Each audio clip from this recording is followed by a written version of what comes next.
What they did not tell the country, and they can't do so because they are subjective, and they are part of the scheme to belittle President William Ruto and the government. What they should have done is do an analysis of what President Uhuru Kenyatta did in those 9 months. How many countries did he travel to? How many local travels did he do? If they were honest to do analysis, they will find that within the 9 months, President William Ruto has done 8 times what President Uhuru Kenyatta did, and hence the escalation of the budget. But that one they cannot do. The other day, they wrote another screaming headline that President William Ruto is micromanaging his government, and were complaining that he is hands-on.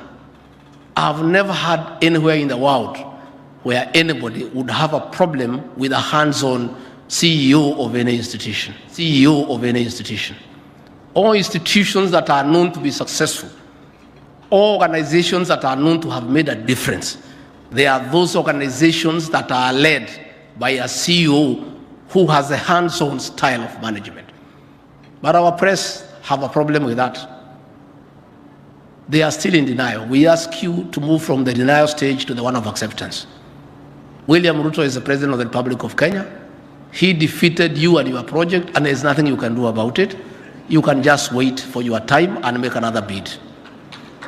And these people, I must say, are shameless. They try every day to create a wedge in our government that does not exist. The other day, they wrote a headline in Taifa Leo, Ruto amkata Gachagwa kucha. Now, when you look at that headline, it has no basis. It's totally obsolete and misplaced. They were trying to create an impression that the president and I have a problem. I want to tell you, the media, you are going to wait for a long time, and you'll be disappointed. There will be no cracks in this government. This is a very solid government with leaders who have been brought together by a plan. Leaders who have been brought together by some commitment to work for the people of Kenya. The president and I and the rest of us, all our ministers, are all pulling in the same direction. We all see things the same way. So don't try to create problems where there are none. After they failed in that one, they wrote another one page. The Prime Cabinet Secretary, Musalia Mudavadi, and the Deputy President are having a tussle. Again, pure nonsense. Something that is baseless. Just trying to poke holes in our administration because they have found that we have found a formula to turn around the economy of this country. I want to assure you, the Nation newspapers, I don't want, whereas I agree with Moses Kuria that you have become rogue and you are part of the Azimio brigade of trying to bring down the government, I don't agree with what he has suggested, that we stop advertising with you. We shouldn't, because we are democracy and we should be able to allow you to continue doing your job. Ours is to call you out. When you go overboard, we must tell you on the face. That is a strategy.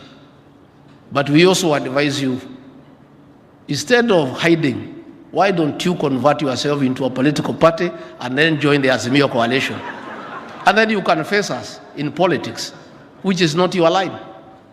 I want to conclude by saying, no amount of negative publicity, no amount of demonstrations, no amount of wearing sufurias on the head will distract President William Ruto from service delivery. The president has a mandate from the people of Kenya to turn around their lives.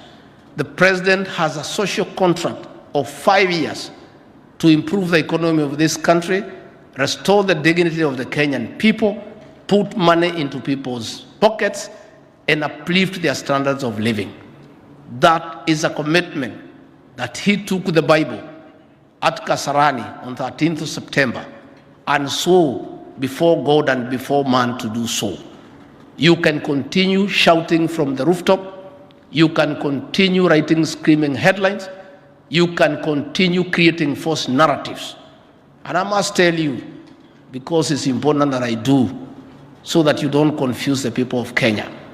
When we came into government, there was no sufficient foreign exchange to buy fuel, where we require about $500 million every month.